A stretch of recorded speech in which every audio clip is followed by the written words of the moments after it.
coming up. My goal with this is to present it in this way where people can say, oh, wow, there's something wrong here.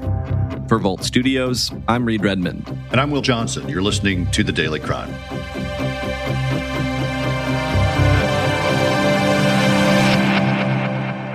On April 12th, 2021, first responders were called to a group home on a quiet street in Gilbert, Arizona, where they found a man washing away blood in the shower.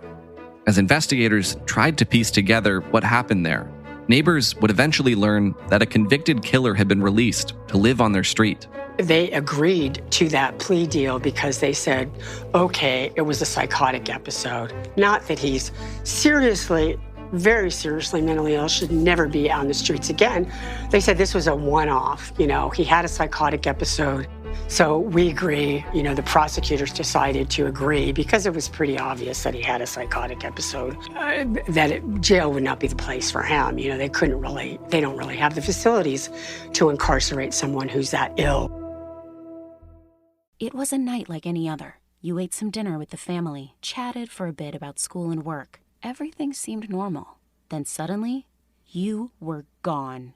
But they didn't need to worry. You just snuck off for a second to play Best Fiends. Best Fiends is the mobile puzzle adventure game you want to play for hours on end, even when you only have a few moments to spare. From the vibrant artwork and adventure-packed storyline to the cute collectible characters and supercharged power-ups, Best Fiends is designed to be the most obsession-worthy game ever. There are literally thousands of levels, plus tons of in-game events added every month for even more ways to win. And the best part is, you can play anytime, anywhere. No Wi-Fi, no problem. Of course, people may start to wonder about your mysterious disappearances until they see how much fun you're having. Download your new favorite getaway, Best Fiends, for free today on the App Store or Google Play. You'll even get $5 worth of in-game rewards when you reach level 5. That's friends without the R. Best Fiends. We have a new podcast to tell you about on today's episode of The Daily Crime. Locked Inside is a 6-episode series launching today. Here to tell us about it is Erica Stapleton, investigative reporter with 12 News in Phoenix, also the host of the podcast. Erica, thanks for being here. Hey guys, thanks for having me on. Appreciate all the support with this. So Erica, Will and I have been working closely with you and the team at 12 News for months, and we're excited that the first episode of this series is finally out. Can I have you start by telling us a little bit about this group home in Gilbert, Arizona that's at the center of this series? Yes. So Tilden Manor is the name of this specific group home in Gilbert that we've been profiling. It's licensed by the state of Arizona as a behavioral health group home, and this particular home is supposed to be providing 24/7, round-the-clock monitoring to all of the residents. So these residents can be people who maybe have been diagnosed with a mental illness or need some behavioral health help, and this home should be providing not only supervision, but treatment and services so these people can cope with any of the symptoms they might be experiencing. So the first episode of the series begins with first responders being called out to this group home, Tilden Manor, and they discover that a resident named Stephen Howells has been killed. Who was Stephen Howells? What were you able to learn about him while working on Locked Inside? Well, what happens to him is truly tragic. And what was even more tragic was that it was really hard to learn about this man because, there were so many gaps in his timeline. And, I've covered a lot of crime stories. And, sometimes we see vigils or people will write on social media. They'll, push for a GoFundMe or some fundraising for a funeral, anything like that. And in this particular case, we didn't see anything for a long time when it came to Stephen Howells. And, after doing a ton of searching, we finally found an obituary one day. And that's how we connected with Stephen's ex-wife, Nicole. And it might seem weird to go to an ex-spouse for something like this, but she was graciously willing to share her story and what she knew about Stephen Howells and how he came to live at this group home and how devastating it was to hear that he ultimately was killed there. And what we know about Stephen is that he was young, grew up in Hawaii, met his wife, Nicole, and they, were living this happy life. And then he started experiencing delusions and showed some symptoms of other diagnoses. So that ultimately led to them divorcing.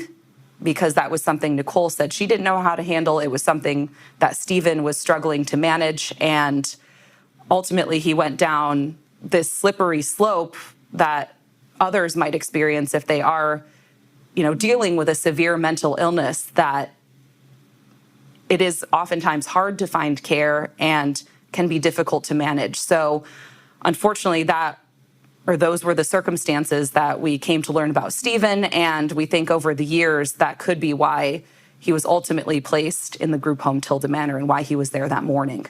And Erica, it turns out that the suspect who was arrested on the day of the attack, a man named Christopher Lambeth, had been sent to the group home after another terrible crime years earlier. Think about it. The blood had dried, and there they are. And he's in another room, watching TV like nothing ever happened. And so, yeah, it's just as vivid in my mind, now as it was then. It's just horrific. Do you think you did this because you were off your medication? No. Okay, you think it was just because you wanted to? Like I said, it was just personal problems Okay. that I didn't want to bring up. Okay, but you don't think your not being on your medication had anything to do with it? No. Okay. Okay. Not an insane thing to do. It's not because of my medication. I'm not going to reveal the details of that crime, but can you talk about this concept of guilty except insane that exists in Arizona and just a few other states, and how it resulted in Christopher Lambeth living at this group home? So a lot of people might be familiar with not guilty by reason of insanity, but here in Arizona, we kind of have a flip of that. It's called guilty except insane, and it basically means at the time of the crime, a person had a mental disease or defect of such severity that they did not know the criminal act was wrong. So a lot of times, there are very few people that have this designation in Arizona, and it's oftentimes people who have committed murders, attempted murders, or extreme aggravated assaults that fall into this category. And the idea is to not necessarily send these people to prison, like you might see for other convictions for those same violent crimes, but to send them to Arizona State Hospital so they can receive treatment for whatever mental disease or defect they could be experiencing and potentially get to a point of stable remission where they could potentially be able to go back into the community. And that's, of course, what happened in this case, where we have Christopher Lambeth, who was released to live in this group home. As you've investigated this case, what reactions have you heard from people living in the neighborhood around Tilden Manor? As you said, Reed, that's exactly what happened in Christopher Lambeth's case. He was found guilty except insane, and after serving part of his sentence at the state hospital, he was released into the community and wound up living at this Tilden Manor group home. And this is in a residential area, and in that particular community, group homes, by town code are not supposed to, stand out. They don't want this to be something that people, point out or are aware of. They want it to blend in with the rest of the homes. So a lot of people on the street, we did a canvass of the neighborhood in the days after the killing, and most people were aware. They said, yeah, we know there's a group home down the road, but a lot of people thought it could have been, people struggling with addiction. No one knew that there was a man convicted of a truly violent crime living, feet away from them in some cases. And when they heard the details of the killing at the group home, it was frankly disturbing to a lot of them. A lot of these people are families. They have kids on the street. People ride their bikes up and down the street. I've been there. I spent a lot of time there. It's truly residential. Tons of people walking outside. There's a school just, around the corner, around the block. So this is an area that, wasn't expecting to have someone with such a violent past living next door to them, especially in secret. Erica, this story deals with so many issues, including mental illness, public sentiment regarding care for those with mental illness, the legal system, sentencing guidelines, and also who has a voice and a vote in deciding where someone might end up. So I think at this point, it would be extremely beneficial for him to start gaining those other independent skills that he can start doing them on his own so he knows how to do them and so that he can survive as a functioning adult. And he's great with everything that we do together. We spend quite a bit of time together. So I really see his progress and what he's able to accomplish. That's actually Christopher Lambeth's sister speaking before the Arizona board that makes most of the decisions when dealing with cases like this. Erica, can you talk about that board a little bit, their decision-making process, and then some of those other major themes that run throughout the podcast. Yeah, and I should point out, too, that Christopher Lambeth's sister declined to talk with us for this podcast. But I think this paints, the reality that a person who might be or might have a mental illness and be in this position of being treated at the state hospital, this doesn't just affect them. It affects caregivers. It affects people that are making these decisions. It affects their family members. It affects potential victims they could have had.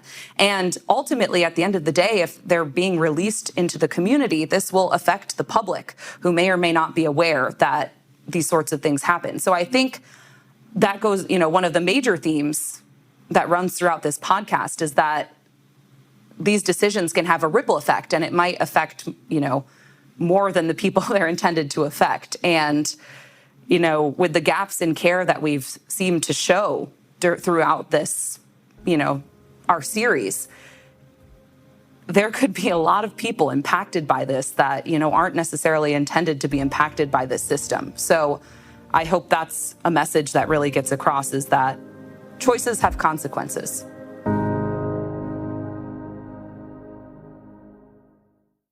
Will brought up this board, the Psychiatric Security Review Board, that currently has jurisdiction over violent offenders who pleaded guilty except insane.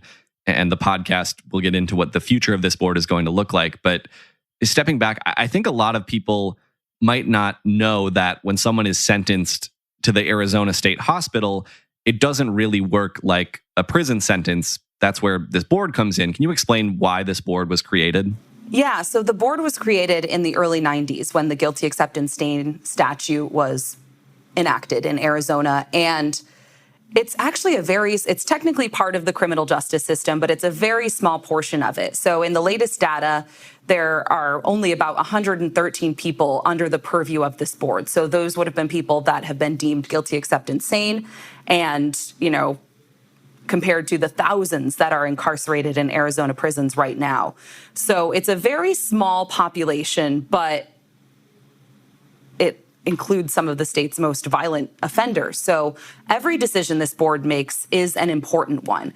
And the board is made up of mental health professionals, so psychologists, psychiatrists, there's usually someone with probation and parole, and then other community members that make up this 5-person board that essentially looks at all of the cases of the people who have been found or deemed guilty except insane. And typically every 2 years, these people will go before the board as they're receiving treatment at the state hospital. And the board will, review everything, or they should, that's what it's intended to do, look over everything, make decisions on whether the person should receive more privileges at the hospital, whether there needs to be any plans in treatment or changes in treatment, and ultimately whether the person has been successful in their treatment and might have the opportunity to go live in the community. So people can either, similar to prison, people might be sentenced to the board's purview for 10 years. After those 10 years, a person could be released, and the board will make the decision whether they should continue receiving care in another capacity or if they should just be released, like someone would be released from prison. Or if a person is sentenced to life or for a longer duration of time, then the board might come to the decision to release someone into the community, but they would technically still be under the board's purview. So that was the case with Christopher Lambeth, is he had a 25 to life sentence under or at the state hospital, but he had been living in the community for a few years, and technically he was still under the board's watch, even though he wasn't at the state hospital anymore. Again, the goal is to, of this whole statute, is to get people to a point where they're no longer dealing with the symptoms, or they can manage the symptoms of their serious mental illness and can function in the community and are able to go live in the community again, where they're not necessarily posing a risk to themselves or to others. So the podcast takes a look at Christopher Lambeth's story and also this review board that allowed him to be released, but it also takes a close look at the way this particular group home, Tilden Manor, operated. Talk a little bit about your investigation at Tilden Manor. Well, it was a big one, and what we learned along the way is that there are a lot of entities and agencies that are involved when it comes to mental health care, and people that might be receiving resources from the state to get that mental health care. So Tilden Manor is licensed by the state, and it's in a community that has its own rules when it comes to group homes. It's in a neighborhood that has an HOA, and so there's tons of these layers of, let's call them governing bodies when it comes to managing this group home. And what we discovered is that, anytime we asked a question of the state or of, any other entity or even trying to go to the group home itself, it seemed like we got a different answer. People said, we're responsible for just this, but you have to go to, them for that. So what we realized is that this, kind of has a huge fan of things. It fans out in so many different directions. So during the course of our investigation, we kind of went down all the different avenues to get as much information as we possibly could. And that included investigation reports. We came to learn that this particular Tilden Manor group home was well known to police. And we wanted to know, well, why are police responding here so often? And, it raises questions about what care people are actually receiving in this home. We went to council meetings, we talked with neighbors, we talked with the mayor, and it was just this behemoth of files and content and, all these things that we needed to review. So I think over the past several months, we've been able to look at everything, and we have a better understanding now of what happened, kind of the timeline that led up to this killing, unfortunately, back in last April. And there are still some gaps, though. And we believe that there should be answers, or at least someone should be looking at this and saying, hey, why hasn't there been accountability in this particular area? Maybe that's something the state could look at to improve on. And one of the reasons we know as much as we do about the operations at this group home, particularly what was going on the day Stephen Howells was killed, is that you were actually able to get a hold of body camera footage. Yes, that's correct. And it essentially walks you through everything from when police first respond. We listened to a 911 call that went out that ultimately drew police to the home, that revealed a lot of details that were pretty disturbing and concerning, and raised a lot of questions, again, about care that was being provided in this home. And the body camera footage is pretty clear in, police arriving at the scene, they're talking with the employees, and at this point, they don't necessarily know that someone on the inside of the home needs help. It's, I don't want to get into it too much. You can listen in on our first episode, but basically there's a point in this body camera footage when they realize, oh, Stephen Howells needs help inside this group home. So it wasn't clear right away that, this 911 call was a call for Stephen Howells. And it again raises questions as to how something like this could have happened in a home that is supposed to be providing 24/7 supervision. So it's pretty clear that this series is a lot bigger than just one specific story. You look at a handful of other cases throughout the podcast that don't necessarily involve Tilden Manor, but raise some of the same questions as Christopher Lambeth's case does. Can you share one or two of those stories? Yeah, one that comes to mind is a guy named Kenneth Wakefield. He was also found guilty except insane, sentenced to, I believe, 10 years at the state hospital, where he wound up meeting a woman he would then later marry. Her name was Trina Heisch. So both of them were in the state hospital, found guilty except insane for trying to hurt a family member.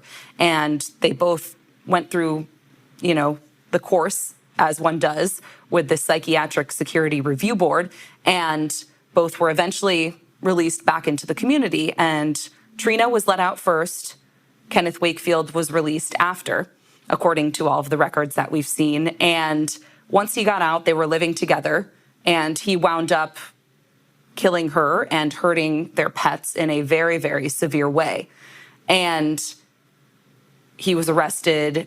He went through that process, charged with murder in her case and animal cruelty, and was ultimately convicted. And instead of going to the state hospital this time, he was actually sentenced to prison. So that story in and of itself is tragedy after tragedy, but it begs the question also that, when people are under the board's watch and they're being treated at the state hospital, are they actually getting better? Are people getting to a point where they can and should be released into the community? Or is it kind of just going through the motions and, not really receiving care? So we had heard reports from other family members and, other people who have been or are familiar with this system that sometimes it doesn't always work. I will point out that there are cases where people do stick to their treatment plans and they have successfully gone on to live in the community. But the examples we found in which people, were not successful in that endeavor raised a lot of red flags. I'll point out one other example too. It was an unfortunate situation where a man wound up shooting, I believe, 4 people outside a club in Phoenix, killing 2 of them. And, one of his victims' family, or the family of one of the victims, actually spoke out to one of my colleagues and said, this process, might be beneficial and it might be the right of a person who's been found guilty except insane to go before this board and earn privileges and potentially go into the community.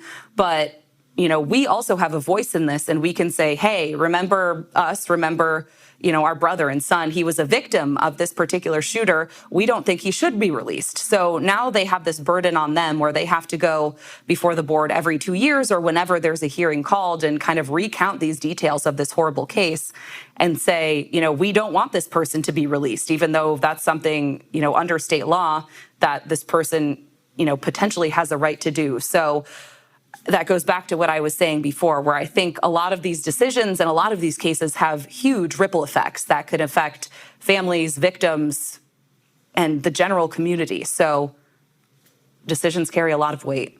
You cover a lot of crime stories, and we've had you on this podcast, also on our weekly show, True Crime Chronicles, a number of times. What about this story made you decide to spend so much time working on a podcast series? It was never enough. The day turns, I, typically do the TV side of things, TV and digital, through my station. And, since the day after the killing, I, started doing, went to the neighborhood, did as I normally do when, we're tasked with reporting on something like this.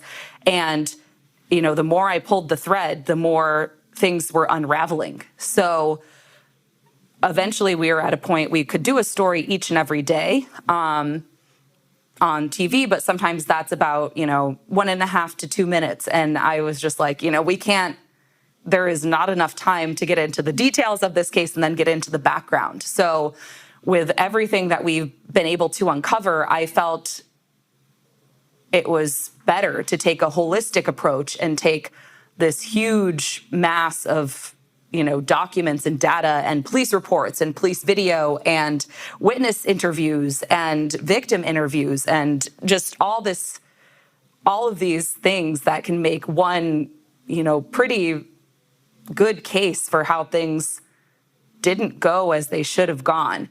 And my goal with this is to present it in this way where people can say, oh, wow, there's something wrong here. And hopefully the right people will see it who can maybe make some decisions about how people with mental illnesses are treated and cared for in Arizona. All right. Thank you, Erica. Again, the first episode of Locked Inside is available now. Anyone listening to this can find it by searching for Locked Inside wherever you listen to The Daily Crime. Thanks, guys. Thanks so much again, Erica. We're really excited about the podcast, and thanks for listening to The Daily Crime. You can find us 5 days a week, Monday through Friday. For The Daily Crime, I'm Will Johnson, along with Reed Redman.